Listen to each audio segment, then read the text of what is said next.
सुप्रभात मित्रों।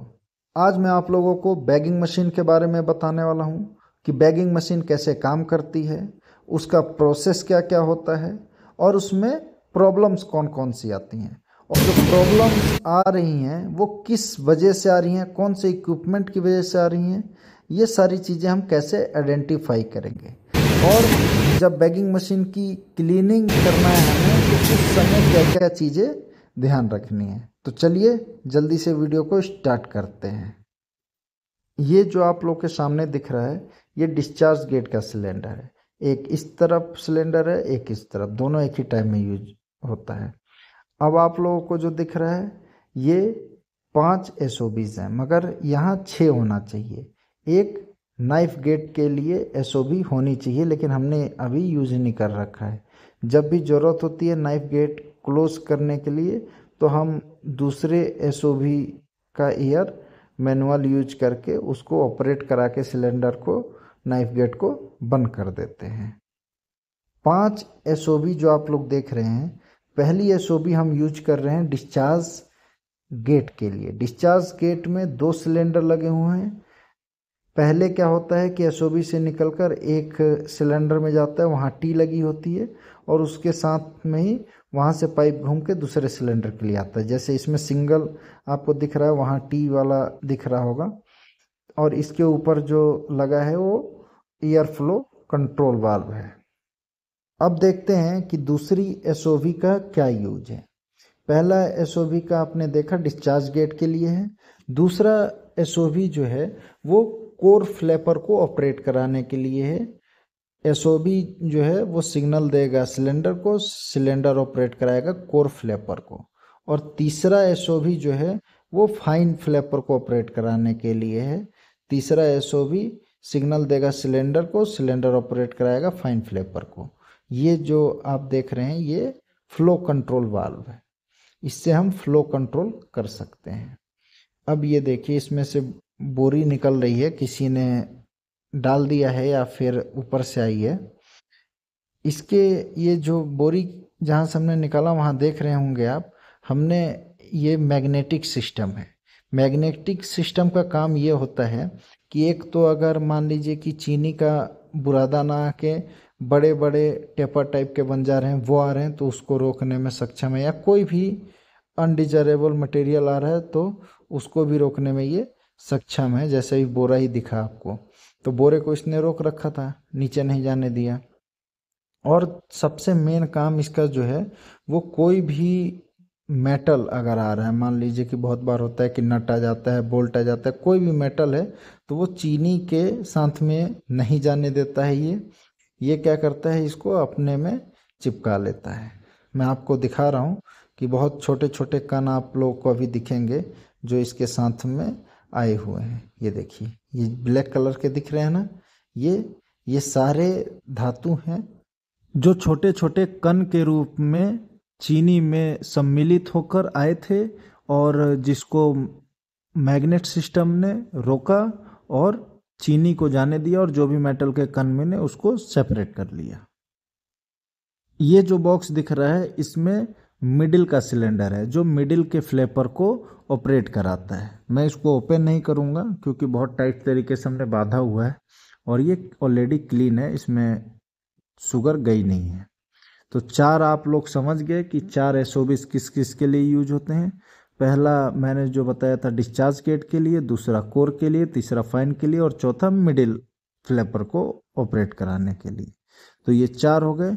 5वां भी आप लोगों को दिखाऊंगा। उससे पहले मैं आप लोगों को बता दूं कि सबसे ज़्यादा इंटरव्यू में क्वेश्चन पूछे जाते हैं कि आपके यहाँ कौन सी कंपनी का लोड सेल है और कितनी केजी का है।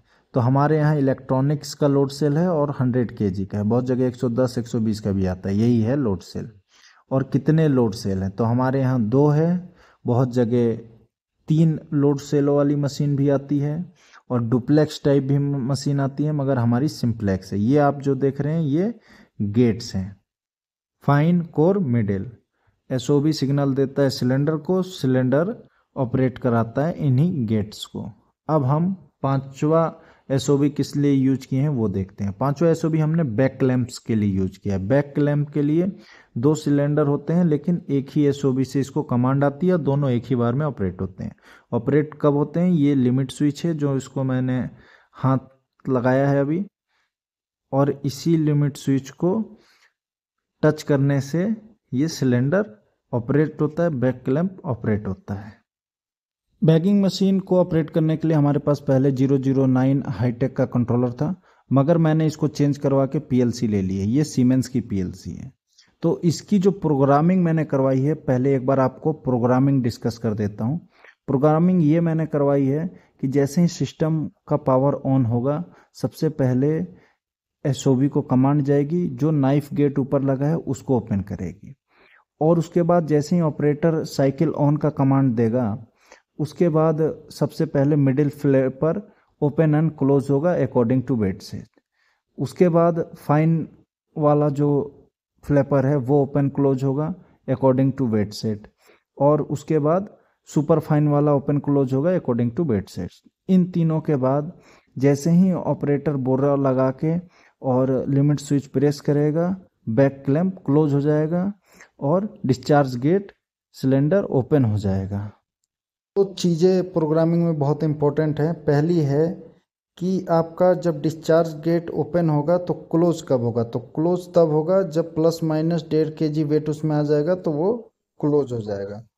दूसरी चीज़ क्या है कि फीडिंग स्टार्ट कब होगी ऑटो में, दूसरा साइकिल कब स्टार्ट होगा? जब डिस्चार्ज गेट क्लोज रहे और मैक्सिमम 1.5 से 2 kg फ्लाइट वेट अप या डाउन दिखाए। तो ये 2 चीज़ें ध्यान में रखनी है आप लोगों को। पूरी प्रोग्रामिंग आप लोगों को बैगिंग मशीन की समझ में आ गई, जो मैंने इसमें करवा रखी है। सीमेंस का पीएलसी लगवा कर और एचएमआई से हम डाटा फीड करते हैं। अब मैं आप लोगों को बताता हूँ कि इसमें डाटा फीड हम लोग कैसे करते हैं।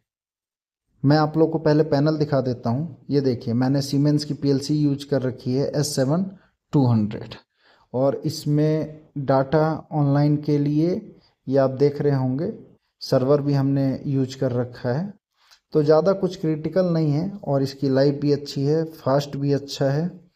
तो हमने ये लगवा लिया हाईटेक का 009 निकलवा कर, ठीक है। और एक अलग से ये मैंने वेट कंट्रोलर इसमें लगाया है, जो ऐसे भी हमें डिस्प्ले पे बाहर दिखता रहे।